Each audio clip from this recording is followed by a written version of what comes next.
Hello everyone, welcome to this RECONNECT webinar. I'm Alex Andrione-Moylan from the Leuven Center for Global Governance Studies at KU Leuven, and I will be moderating this webinar entitled From Democratic Backsliding to Dictatorship in the Time of Corona, with Dan Kelemen, Professor of Political Science and Law at Rutgers University, and Gábor Halmai, Chair of Comparative Constitutional Law at the European University Institute in Florence.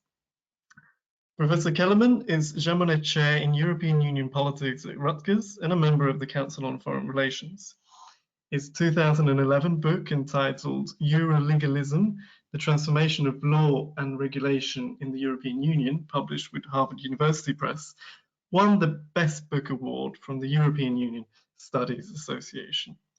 As a regular commentator and consultant on EU affairs on both sides of the Atlantic, he is among the leading voices in both academia and public debates when it comes to defending the rule of law in the European Union.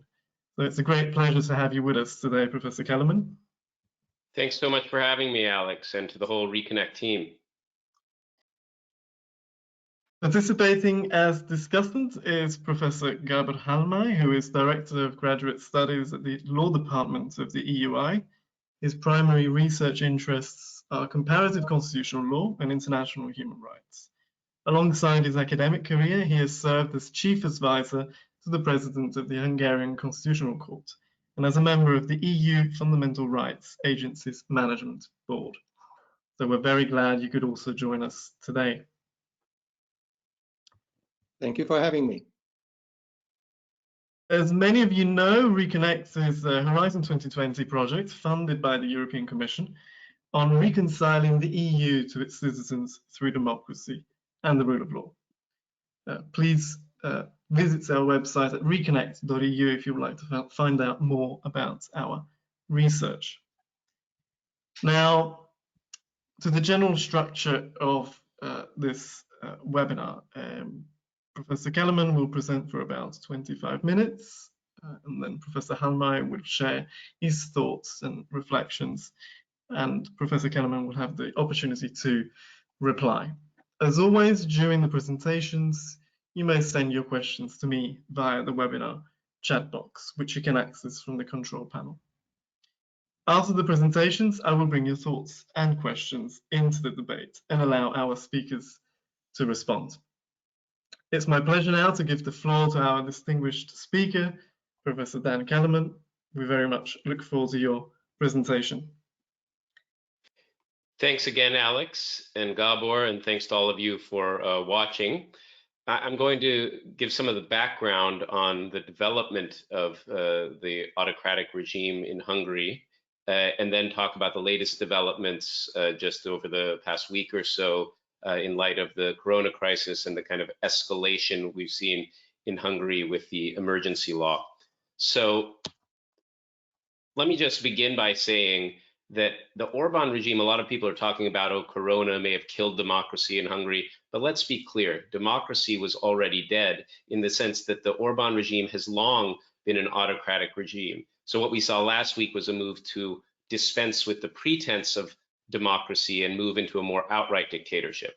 Now, don't just take my word for the idea that the Orbán regime has been an autocracy already. The pioneers of the concept of competitive authoritarianism, Way and Levitsky, already said more than a year ago that Orbán's Hungary is a perfect example of competitive autocracy. Freedom House downgraded Hungary already last year to its category of partly free. The VDEM Institute downgraded Hungary to electoral autocracy or electoral authoritarian regime this year. And I'm not going to tell you the story of how he got there. This is well documented. Many scholars have written about this, Gábor as well. But he essentially followed the elected autocrats standard playbook. He won an election free and fair the first time. Then once in office, he proceeded to capture the referees, so to speak, courts and other independent bodies. He attacked and had cronies seize control of much of the independent media. He worked to demonize and undermine and divide the opposition. They weren't very effective, which helped him. And then before the 2014 election, he changed the rules of the electoral game such that the 2014 and later 2018 elections were declared by the OSCE to be free, but not fair, so decidedly unfair. So then he won those elections and just hardened his regime. But this leads us to our puzzles for today for the webinar. Why does the EU, which professes in its treaties a commitment to democracy and the rule of law, tolerate a member state like Hungary becoming a competitive authoritarian regime? You know, how do those regimes endure within the EU? And what does the latest escalation mean? Has Orbán finally gone too far? Is he going to push the bounds of what the EU will accept and provoke a reaction? So the first thing I'd say is that while many people are sort of shocked by developments in Hungary and kind of ask the question, how could this happen inside the EU, the democratic EU?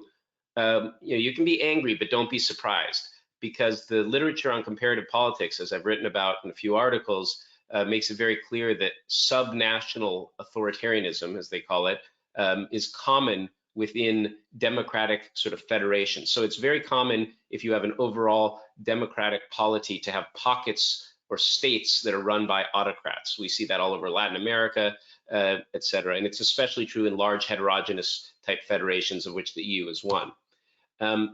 Authoritarian states survive, and this is, the core of my argument I've made in this Journal of European Public Policy article on the EU's authoritarian equilibrium, is that authoritarian states survive in the EU for the same reasons they do in other polities. Number one, party politics. Number two, funding from the center.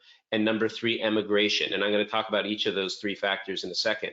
But the other idea of this equilibrium is that, in fact, the EU, in its kind of half-baked, half-developed state, where it's not quite a full federal state, not quite politically integrated, is in fact in a worse position than many federations, in that it is sort of stuck in an authoritarian equilibrium or autocracy trap that it's having a very hard time escaping. Whereas those more fully developed polities, sometimes they finally crack down on these subnational authoritarians. I'm afraid the EU isn't ready for that yet.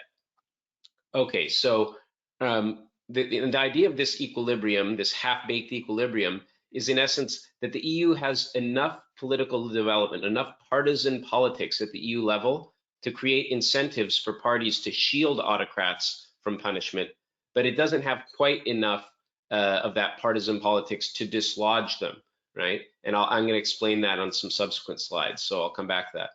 And then secondly, the second big factor, the autocrats can use EU money, right, to prop up their regimes, but there's very few strings attached to that money, okay, as there might be in more developed polities.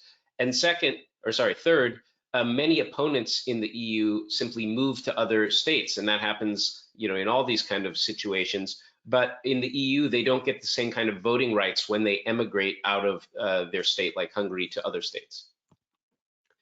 All right, so in essence, this idea of this authoritarian equilibrium, it's kind of like an inverse Goldilocks. Goldilocks, there's the phrase about, well, it's not too hot, it's not too cold, it's just right about the porridge. Well, here you're saying, the EU is not too politicized, or it's not too underdeveloped politically, but it has just the wrong amount of sort of some politics can do a lot of damage. Now, let me explain that. So the key factor in sustaining these kind of regimes, again, is party politics, and the logic is simple. If the local autocrat delivers votes to a national coalition, they are often tolerated and even protected, okay? And that was true, let's say, in the US in the century after the Civil War, where the Democratic Party protected, the National Democratic Party protected one-party authoritarian regimes in the US South, right? Why? Because they gave seats in Congress to the Democrats and helped them elect presidents. And in exchange, the National Democratic Party kept the federal government from cracking down on those autocratic one-party regimes, right? Now, this literature tells us something else, which is going to be crucial when I come back and think about where we are in the EU now, which is it also tells us when democracy might be restored in these member states, right?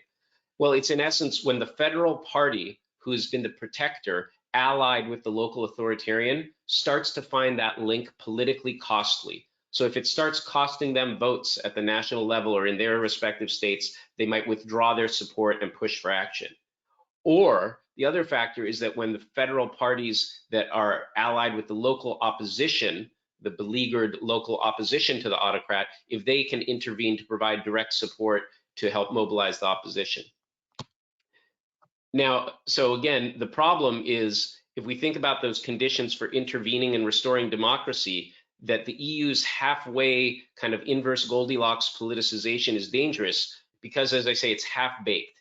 Now, sometimes a half-baked dish like a molten chocolate cake is delicious, right? You leave it half-baked on purpose. But sometimes things that are half-baked, like an undercooked chicken sandwich laced with salmonella, are poisonous and they'll kill, right?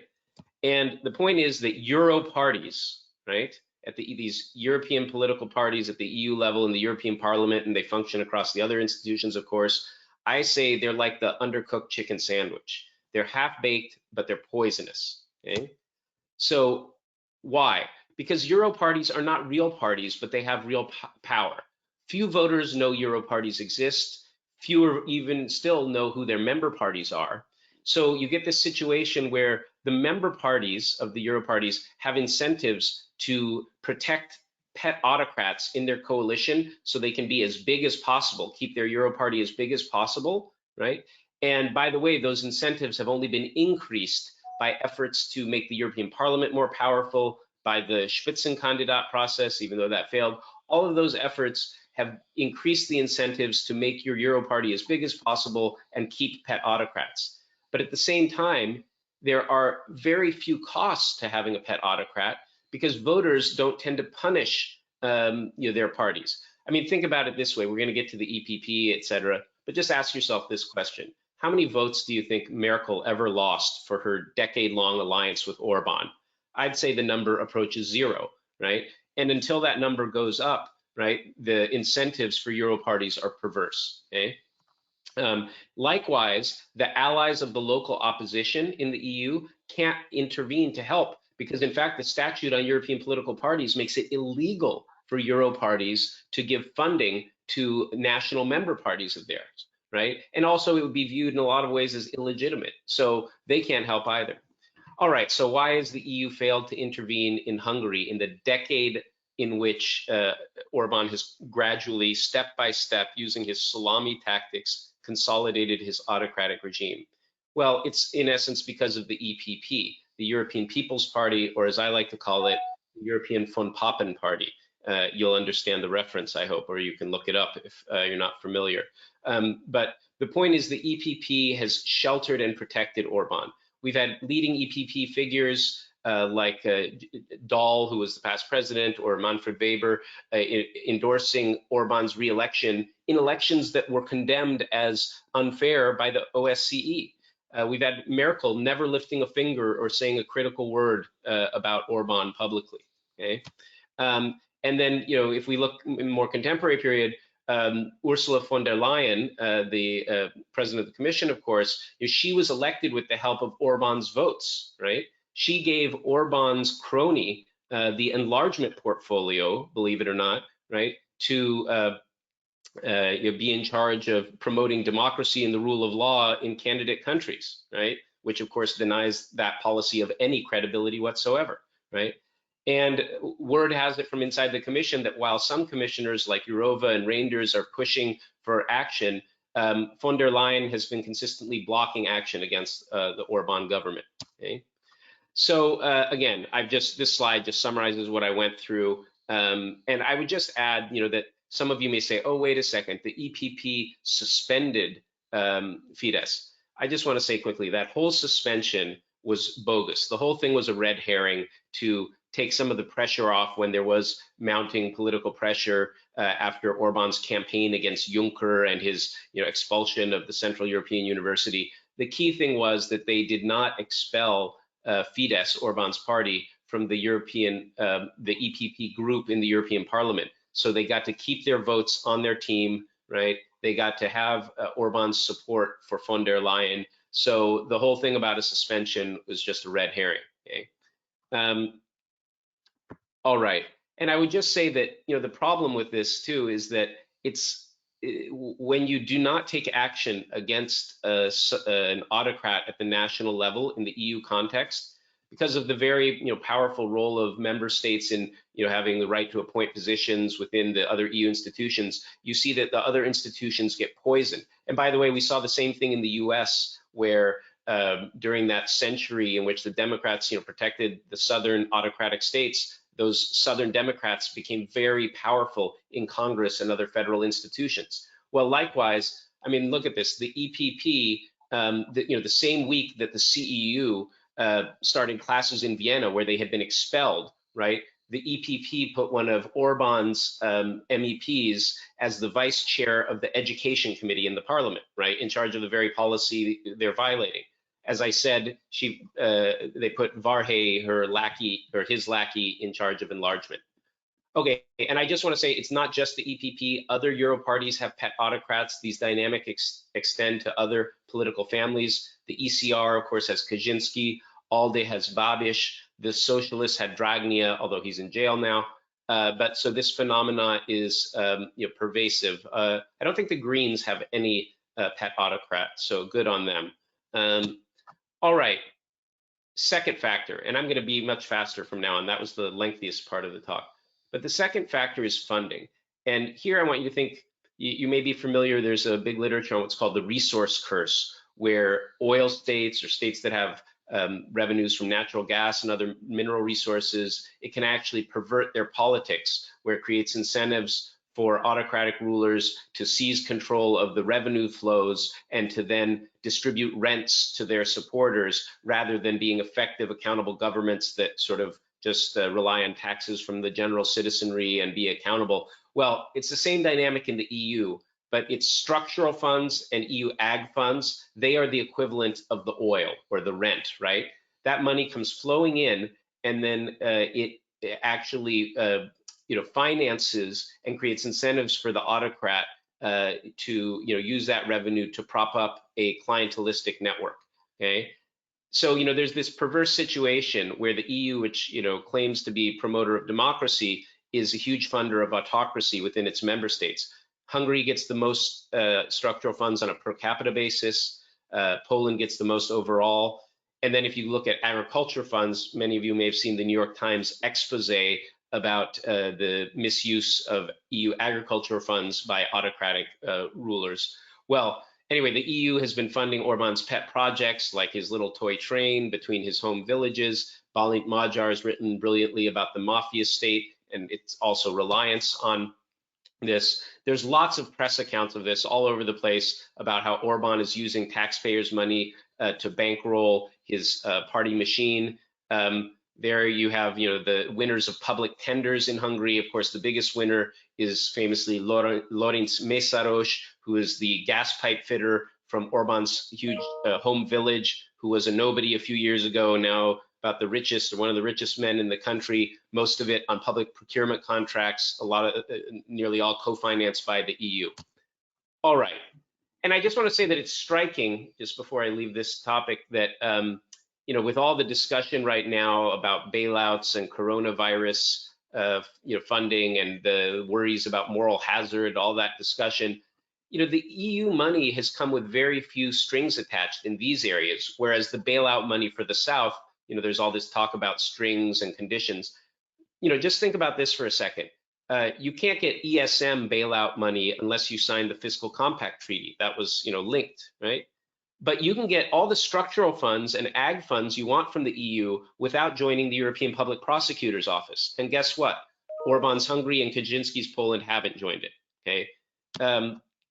Here's my favorite picture epitomizing this phenomena, where Orbán supporters were brought in by bus to his anti-EU speech in Budapest in 2018 using vans which were co-financed by the EU, right? So the EU is basically digging its own grave here. And also there's a whole dynamic with FDI. I'm not going to go into that right now, but it's not just the EU funding, but foreign direct investment flowing in from the EU into Hungary has also been a key factor in financing his regime. All right, final factor, and then I'll get to the Corona coup in a second, is emigration. So basically the EU facilitates exit by dissatisfied citizens, right? And that's a good thing. I believe in free movement. I think, no one wants people captured in an autocracy. However, when people can leave readily, it acts as a pressure release valve for the regime, right? So that the people most likely to be upset with the regime, most likely to mobilize against it, they have this alternative option, which is to leave the country, which, by the way, is basically what happened to most of the sort of people I've known in academia, journalism, that sort of thing, a lot of them end up outside the country. And over 200,000 Hungarians, that's the most modest estimate possible. Some people estimate well over 600,000 have left since Orbán took office, right? And they tend to be young and educated, and therefore more likely to be people who would vote against the regime. And the regime then makes it hard for those immigrants to vote. They can vote, but they have to go to consulates and embassies to do so, and it makes it very hard for them. So basically, that's a way of him, shifting the electorate. And in my paper in the Journal of European Public Policy on the authoritarian equilibrium, I show this data where I show the percentage of change in citizens living in other EU member states since Orbán took office 2010 through 18. And that number, that huge column on the right, that's Hungary. So you can see the rate at which immigrants have increased from Hungary dwarfs that from any other member state in this period. So they're seeing this outflow. I'm going to skip the next point, the next slide, just to be a bit faster. So let's come to the Corona coup. So, and by the way, I'd recommend, there's been lots of great work by Peter Kretko, many others writing about this. I had a piece in the Washington Post here where I summarized my arguments. What's happened with this Corona coup? Well, why did Orbán suddenly abandon the pretense of democracy? As I've been emphasizing throughout this talk, he already had a firmly established electoral authoritarian regime in place. So why did he do it? Well, I think like with any crime, you want to think of means, motive, and opportunity. Okay, so we know he had the means. He had 2/3 in parliament. He had control of the constitutional tribunal. So he already had the means. But why did he do it now? Well, we have to look at motive and opportunity. Firstly, Orbán saw political trouble ahead, right? With coronavirus and the pandemic and the economic catastrophe which is to come, the health system which he's been defunding is at risk of collapse, and that could generate bad publicity for him and hurt his reputation at home. And also with the economy collapsing, that of course not only makes people happy, and the economy is in a very bad position to handle that, even though they've had low unemployment now. If there's a sudden surge in unemployment, the government's going to have a very hard time handling that. If foreign direct investment dries up, et cetera, then they're going to need new sources of revenue to fund the Fidesz clientelist machine, right? And he's very worried that he could lose his 2/3 in parliament, which enables him to do what he wants. So the move to rule by decree and the move to cancel any by-elections until he, the parliament he controls allows it, that will allow him to keep his 2/3. And then finally, of course, there's the opportunity, which I think he was convinced that with other leaders so busy with the coronavirus pandemic response and the economic recovery, we see all the fights in the Eurozone and the Council right now. Well, he thinks they're going to be too distracted by this to stand up to him. So this is his moment to escalate his regime to a new level. So what has he done? Well, with this enabling act, right, he gave himself, the parliament which he controls gave him the power to rule by decree and the power to suspend existing laws for an indefinite period. Okay?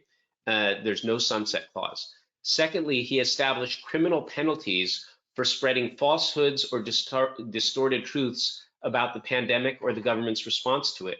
So that applies to everyone from journalists, of course, where he's hoping to have a chilling effect on any negative press coverage, but it could also apply to individuals. So like doctors who would speak out about the conditions or about mismanagement, right? They could also be jailed for up to 5 years, okay? So what has he done? Well, already in this week, he's already started using these new powers. One of the key moves he's made is forcing local governments. And keep in mind, in the last local elections, there were big victories for opposition parties in Budapest and a number of other cities. So that kind of gave some hope that there were still these local pockets of democracy at the local level in cities within his autocratic regime. He didn't like that. And so now he's sort of punishing them and starving them of resources. How? He's saying that in the name of corona response, localities have to give up on their motor vehicle tax, right? And give that to the central corona fund. And he made parking, believe it or not, free. Why? Because parking was another big source of revenue for local governments. So now all that money is going to go into a Corona fund, which he can then distribute to local governments, which he favors, and not to the local governments controlled by the opposition. And then also, in addition to crippling local governments, he's also crippling the opposition. He's making opposition parties give half their public financing to the central Corona fund. Now, of course, his party doesn't need public financing because they control the state media. They have, all sorts of ways to use state resources to benefit them, but this will cripple the opposition.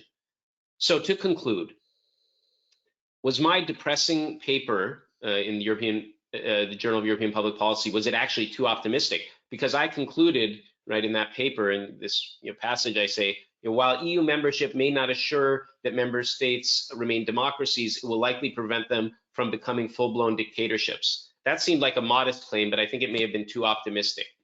Because now Orbán is abandoning pretense of democracy. He's shifting to blatant dictatorship. The EU still seems stuck in the autocracy trap.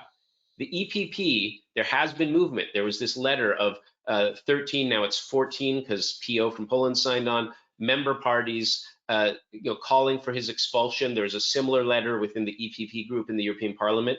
But crucially, the CDU in Germany and the CSU, they remain a key impediment. Also, the Republicans from France and Forza Italia, they all still haven't spoken up for expulsion.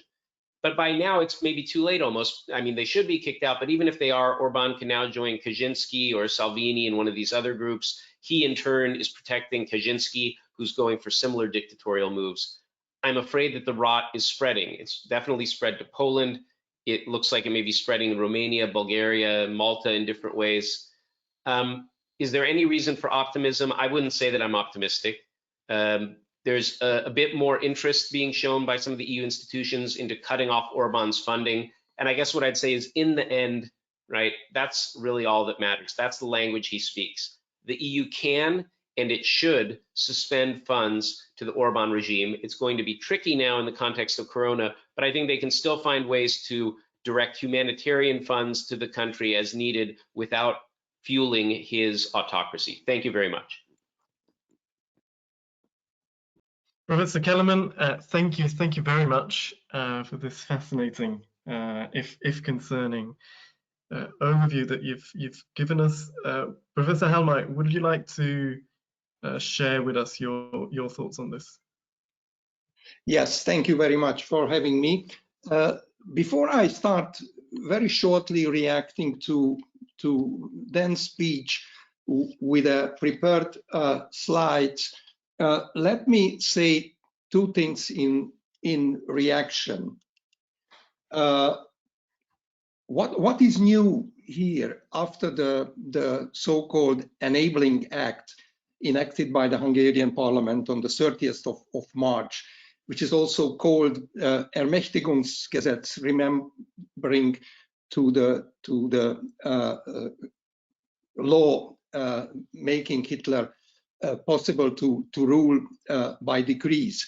So one of the new things is that, as Kim-Lame-Chapelle always tried to characterize the Orbán regime as a kind of authoritarian legalist regime, meaning that at least Orbán, after enacting an illiberal constitution, a proudly announced characteristic of a constitution which does not comply with liberal democratic values, Orbán always claimed towards the European Union that they are just working in the frame of the Hungarian constitution. They never violate the Hungarian constitution. Actually, this has changed with this new Enabling Act. On the one hand, the Enabling Act itself is unconstitutional, violating this illiberal constitution, which does not allow any kind of enabling legislation in the case of this epidemic. There are certain reasons for emergency powers, but this kind of epidemic is not among them. Another element of this enabling law is that it, as then also emphasized, it's not only without any sunset clauses, so it's actually forever, but it also means that the government can govern with the degrees without parliamentary approval, although this is not allowed by the Constitution. The Constitution clearly says that all those interim measures, degrees, have to be approved by the parliament in every 15 days. And this is just overruled by this enabling act. And one more factor then mentioned the suspension of by-elections. There is something more here, because it's not only by-elections, but the upcoming parliamentary election is also in limbo, because if we do not see the end of this emergency situation, we can come to the situation where the elections coming, parliamentary and local elections, will be also suspended using this emergency power of the government. So to conclude these preliminary remarks, I would say what then has characterized as a kind of competitive autocracy actually has lost its competitive element, since the elections are in limbo. It's not certain that there will be parliamentary elections. There is nothing which makes this autocratic regime competitive anymore. So let me start with my prepared comments, and those are twofold. I would like to discuss arguments against rule of law oversight by the EU, namely arguments by politicians. In my prepared presentation, I put an hypothetical Minister of Justice of a rogue member state. Those are indeed arguments expressed by one of those backsliding member states' Minister of Justice, namely the Hungarian Minister of Justice. One of her arguments was that there are no objective criteria of rule of law, therefore there is no legitimacy whatsoever to have any kind of rule of law oversight by the EU. Without going into the details I listed here in the slides,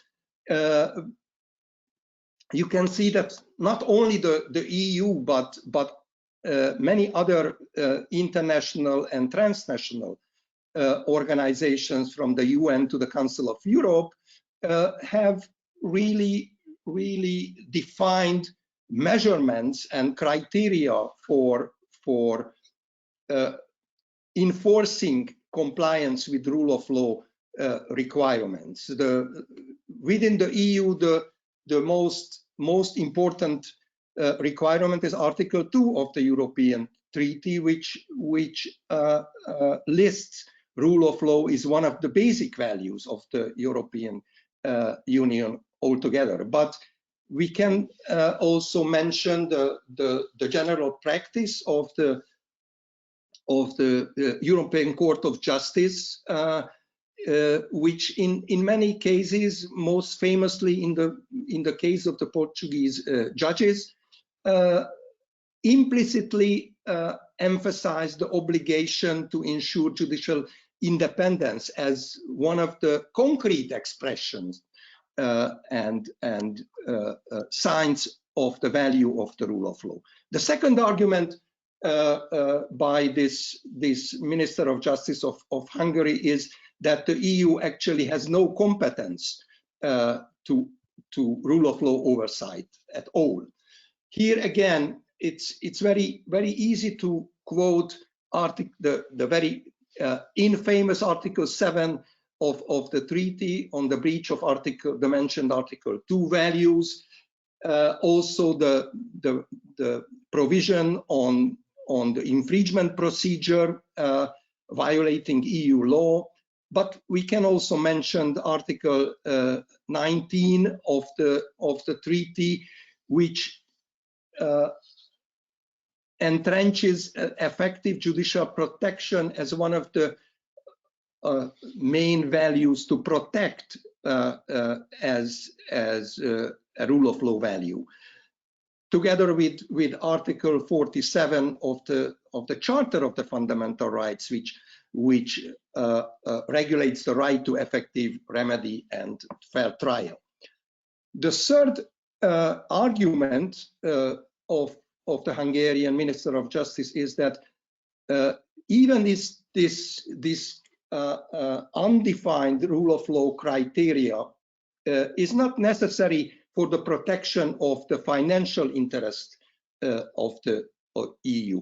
And here I would like to underline what Dan has said in his concluding remarks, that maybe the only possible effective tool of the EU against Hungary and other backsliding member states like Poland would be to suspend or even withdraw EU funds. And an argument against the Hungarian minister's argument that if you do not have an independent judiciary, then the entire use of the EU funds is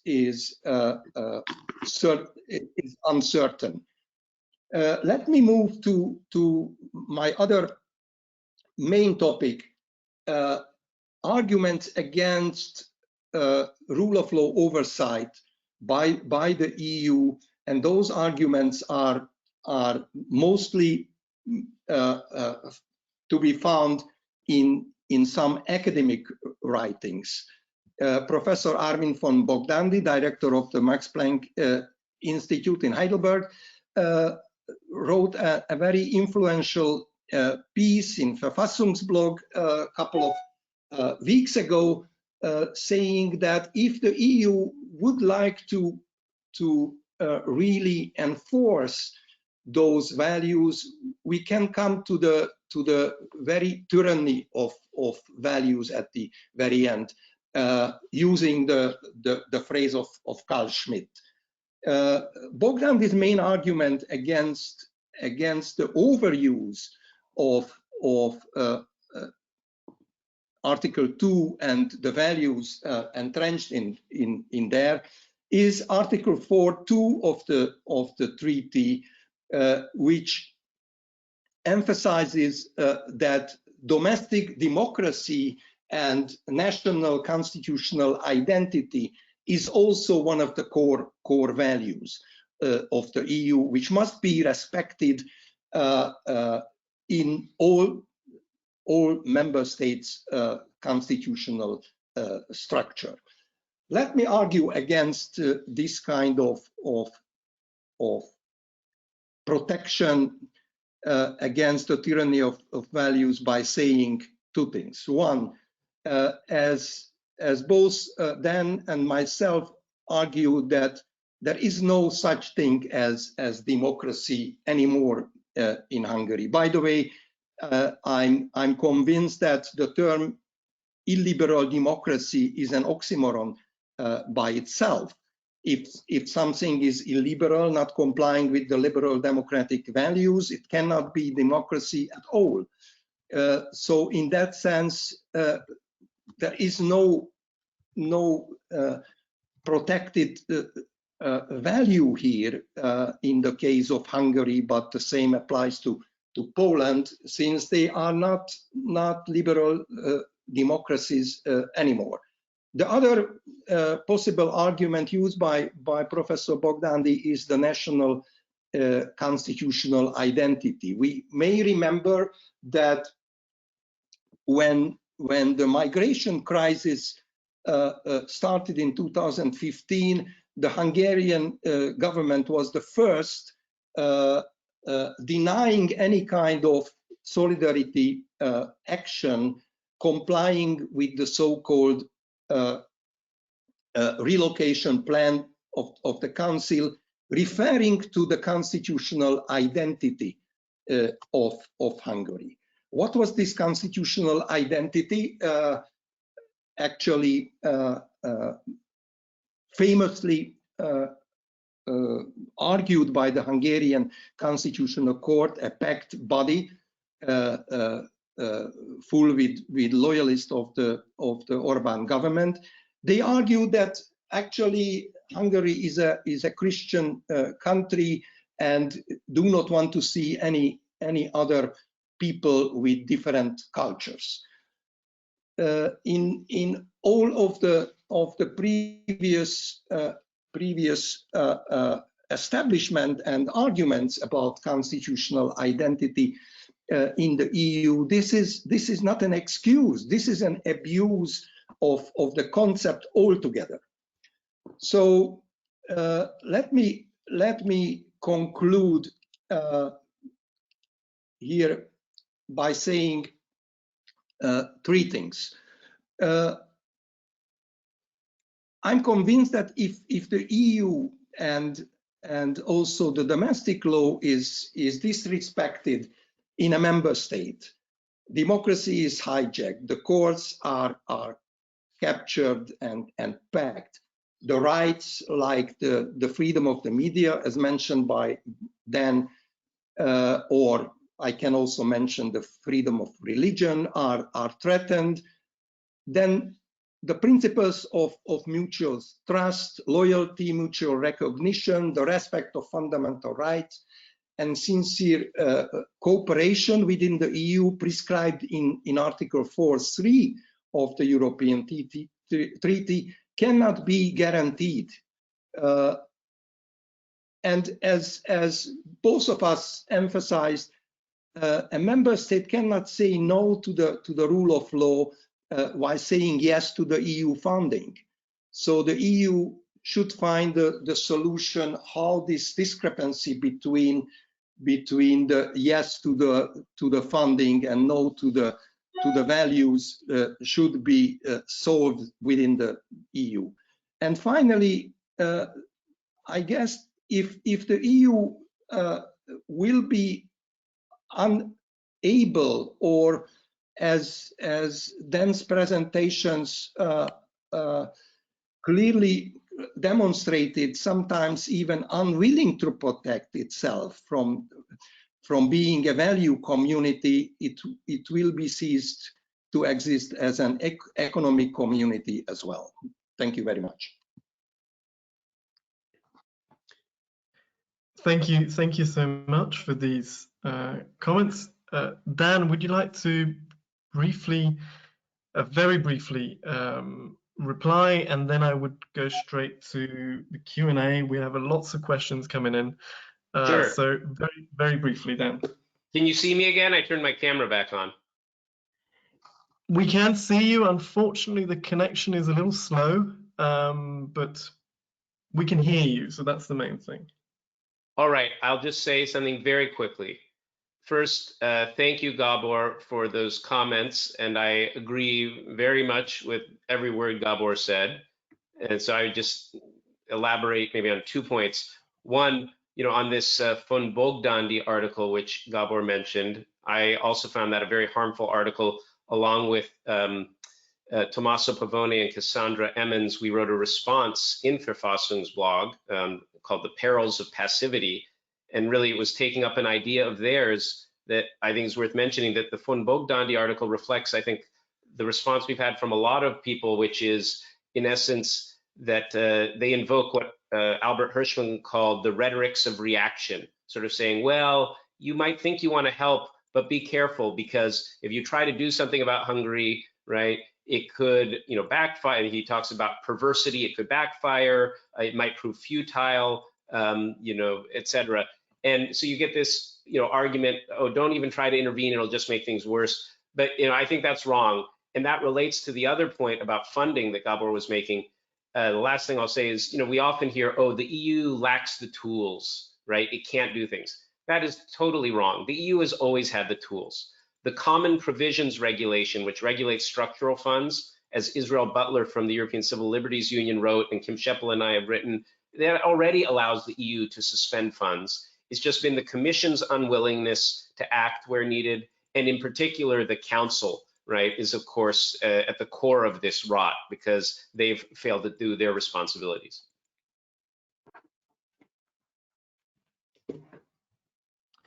Thank you for that. Yes, as I mentioned, we are now moving on to our Q&A. And I think for this first round, I will start with a few questions focusing on the role of European political parties and the EPP in particular. And in particular, we have, first of all, Peter de Wilde, who asks if you have any thoughts on the reasons why EPP parties are not being shamed on their record on such support for autocratic regimes within national elections. Wouldn't it be quite easy, in fact, for opposing parties to highlight this? Is it because citizens are not alert to these kinds of issues? Or are there other reasons that contribute to this? We also have Carlos Closa, who asks whether all of this picture that you've presented on the role of the EPP in supporting Viktor Orbán would be any different if another party ruled Germany. In other words, is party politics more nationally determined, or is it also a truly European matter as well? And then we have also. Can I go ahead and answer that, or you're giving more questions? I will just give a final comment on, again, the EPP and whether you think there's any hopes for this to be overcome, and how could this happen? Whether the EPP could take a stronger stance when it comes to rule of law backsliding from Teona Lavrilashvili. You can go ahead with these first questions. I think we'll probably try to have another 2 rounds of questions after this. All right, great. First, the question, why aren't they being shamed? And well, these questions are all really intertwined. Look, I think one of the key things is that, and by the way, I'm doing research on this with Jonathan Slapin and Michelle Fenzel from Zurich, so we'll hopefully have some more findings on this in a while. But I guess what I'd say is that I think public awareness of even the existence of Euro parties and which national parties are members is just very low, right? And so therefore the cost domestically for these national leaders is almost non-existent, right? Now you say why? I just think it just starts with the lack of salience of EU level party politics, right? And that's the very problem we're talking about. That relates to the second question about is this sort of national level or what's happening at EU level?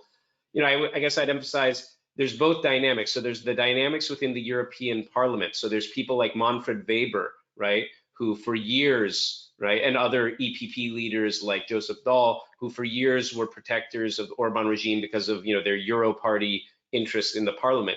But it also extends to national governments in the council where there is cooperation across party families, and therefore extends down into the national level. And I want to be clear that there are some national parties which have taken leadership on this. So some of the Scandinavian parties, the Finnish Coalition Party, the Danish Conservatives, there have been others who have called for expulsion of Fidesz, and I think maybe their voters care more about it. Maybe it's partly a question of stronger values and leadership, right? But there are good actors on this. But I'm afraid to say that the CDU has been really the big laggard and the key player in delaying any action, along with Spain's Popular Party and a few others. But yeah, I think that's where we are, and it's only really going to be when voters put pressure at home and people write op-eds in newspapers and raise awareness that anything might change. Excellent, thank you so much. Gábor, would you like to add anything to this?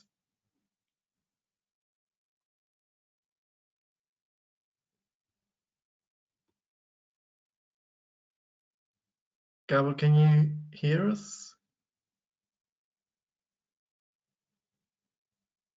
I think Gábor's audio may have gone silent. Are you still with us, Gábor?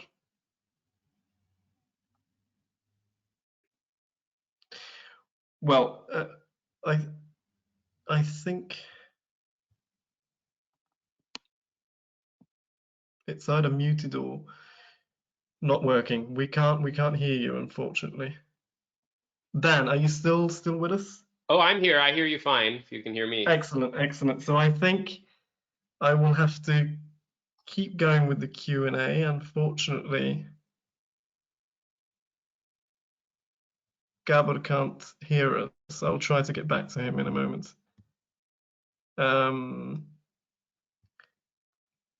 Right, so when it comes to the regime in itself, is there any hope? You famously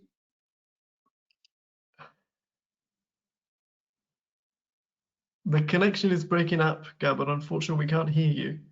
Oh, okay. What can I do? I think you're back now. Yeah. Let's try it. So you may remember the European parliamentary elections in Hungary with posters against the EU, against that time President Juncker, and also infamously against George Soros. So this is a kind of signal of this kind of so-called peacock dance of Viktor Orbán in Hungary, while trying to somehow comply with the request of the EU, but on the other hand, having a very strong anti-European rhetorics. And this is also not enough for those parties in the EU to kick the Hungarian governing party out.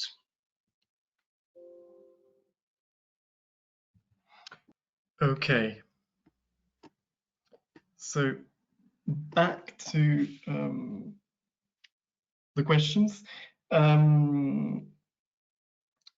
I was mentioning, a few further questions on the regime and what the EU can do. We had a couple of questions on financial instruments. You mentioned the structural funds, but also the multi-annual financial framework for 2021, and the debate over rule of law conditionality for funding from both Hans Born and Hübner. Is there any hope of this having positive impact and movement in a positive direction also within the EU's debate on these kinds of issues? And then we have Natasha Wunsch, who asks, what does Orbán gain from these latest measures under the current crisis? And of course, you've already partly answered this question, but did he perhaps go too far? Will it indeed push the EPP to a different kind of reaction in the near or medium term? And then we have Marcel Ormandy, who instead asks whether these kinds of shifts and developments that we've seen lately, could they lead to a disintegration, what he defines as a vertical disintegration of EU policies, and so a shift towards stronger intergovernmentalism as opposed to supranationalism. And then we have Priya Pujari, who instead questions whether these latest developments couldn't be justified, perhaps, considering the extreme nature of the crisis at hand. And I guess here is a matter of proportionality of these kinds of measures. And related to this, we have Georgios Kostakos, who questions slightly provocatively all of this, saying, well, after all, Orbán is proposing a trade-off between security and freedom, and it's a kind of trade-off that citizens are prepared to accept in times of uncertainty, perhaps. And the EU, after all, can't do that much to prevent this from happening. Okay. Dan, back to you. All right. So I'll go ahead and answer. You still can hear me fine, right? Yes. All right. So, first question was about the sort of finance angles and the multi-annual financial framework and other instruments. Look, I think it's great. It's fine that they're attaching new rule of law conditionality in the new MFF. But on the other hand, I've always been worried that that was an excuse for not using the existing tools. My friend Laurent Pech often uses the saying about a bad workman always blames his tools, right, for problems. And I think we've had this problem in the reaction to Hungary and Poland for years now in the EU, where whenever a new stage in the crisis escalates, instead of acting firmly, the response from the EU is, oh, we need a new tool. So it's sort of like if my house is falling apart and I take a look at some crumbling wall and think, instead of getting to work, I say, I better go to the hardware store and get another tool. And that's sort of the MFF, because the point is, while that's good and they're going to have this general democracy conditionality that they want to attach if that goes through, already under Article 142A of the Common Provisions Regulation that regulates structural funds, the EU can suspend funds to a country if it doesn't have in place the necessary management and control systems. And when you don't have a democracy and rule of law, then you don't have those systems. So they could already suspend the money, which, by the way, is the answer to the last question about, like, after all, isn't it true that the EU can't do much? That is not true. The EU has a lot it can do. Let me emphasize again, as I've said in this talk, the EU has tools, and in fact, the EU has been supporting and enabling these regimes instead of using the tools to try to rein them in. Natasha, hello, Natasha. Wunsch asks, has Orbán maybe gone too far this time? Maybe, because, as I was saying in the section when I talked about motive, right? There's a reason that he pushed the envelope so far this time. He's worried, that he might not hold on to his 2/3. He's worried that a botched corona response and a crumbling economy may erode, his ability to sustain this Fidesz machine. So he was willing to take a risk, right?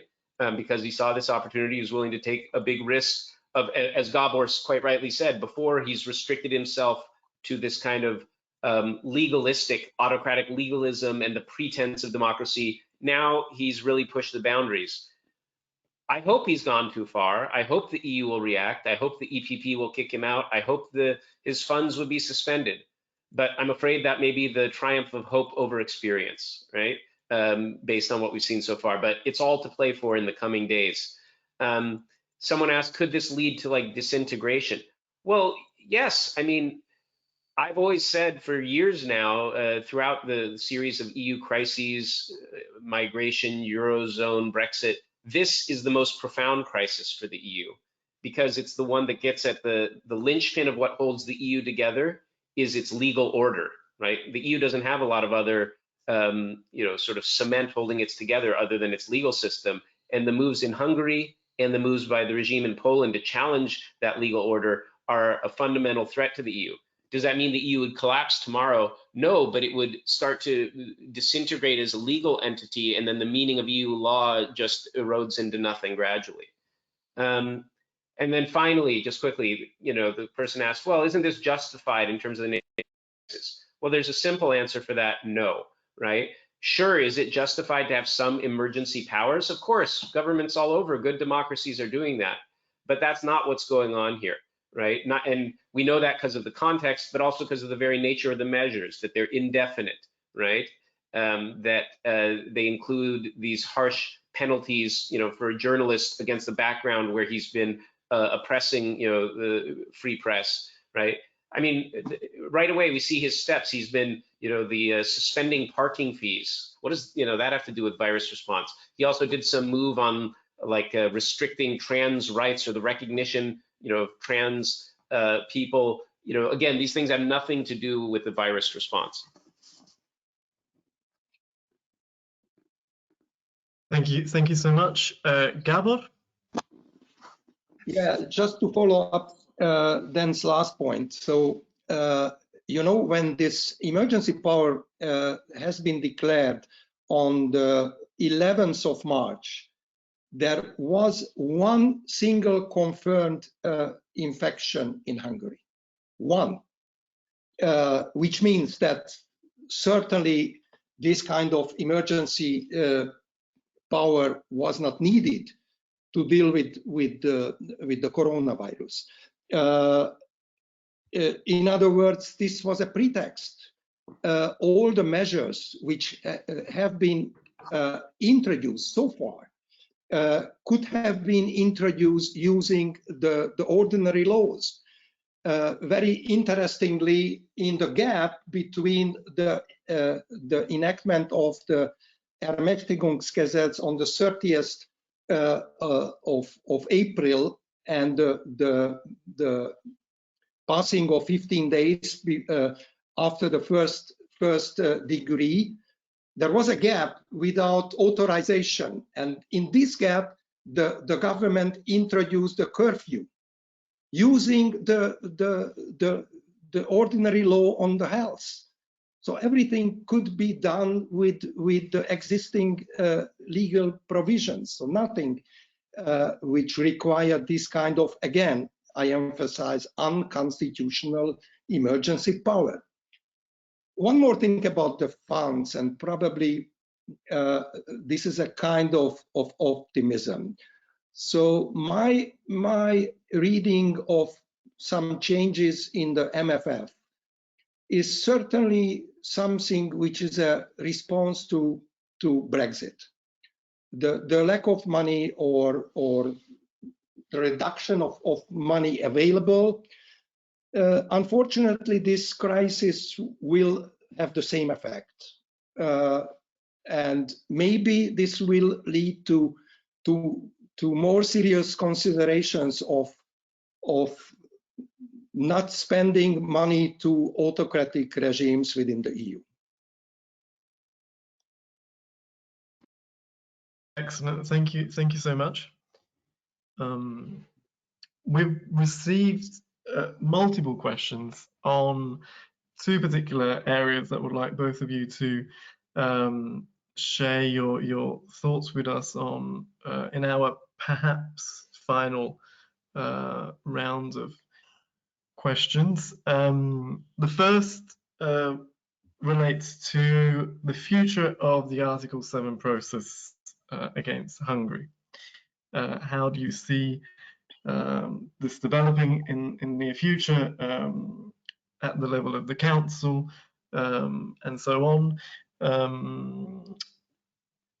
Pepin Jarrett's has asked that particular question, but also Henna Knutilla, and then relatedly, Francisca Costa-Reis asks whether in fact the EU has perhaps given up on Hungary, and whether the costs and efforts of reacting outweigh the benefits of these kinds of processes. And then we have another area that our audience is focusing on, which is the role of civil society in reacting to the regime in Hungary, and with questions that range from what the EU could do to support civil society, and whether you see kind of bottom-up initiatives as the only true hope for Hungary. All right, yeah, I'll say something about each of those. First with Article 7. So keep in mind, as most of the listeners here know, of course, Article 7 was already launched against Hungary coming out of the parliament, right? Article 7.1. But I would say, first, sure, that should be pushed forward. And in fact, I think they may need to launch a second Article 7 procedure against Hungary. But this time, keep in mind, there's nothing in the treaty that says you have to start with Article 7.1 and then go to Article 7.2, right? They can go straight to Article 7.2, right? And I think the Commission should trigger an Article 7.2 procedure right now, right, against Hungary. Now, of course, you'll say, yes, but Poland will veto it. Well, two things to say about that. Or three things. One, that's true, right? So then there's one proposal from our colleague Kim Scheppele has talked about the idea that maybe if two states are subject to Article 7 at the same time, they shouldn't be able to veto action against each other. I think that's a good idea. It could be tried.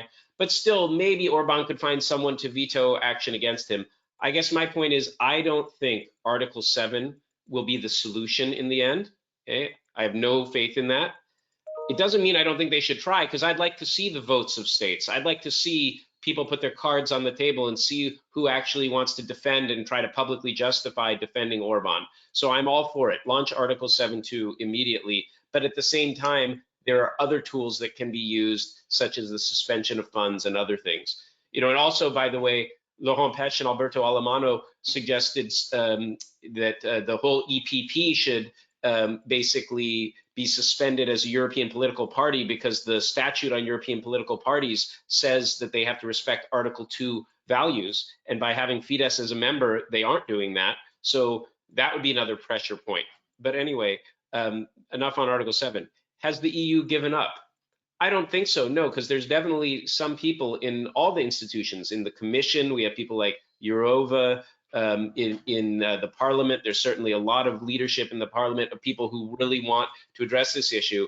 The problem is that we have enablers and appeasers in all these institutions who are blocking action, right? And then finally, civil society. Well, yes, in the end, that's the key to preserving democracy. But two things. One, in the midst of a pandemic, you can't go on marches. Right? You can't rally, you can't do a lot of the things civil society does, so it's hard to organize. But in the long run, of course, civil society has a key role to play, and the EU should look at ways to support NGOs and independent journalism directly, in particular in these regimes where the government is oppressing them.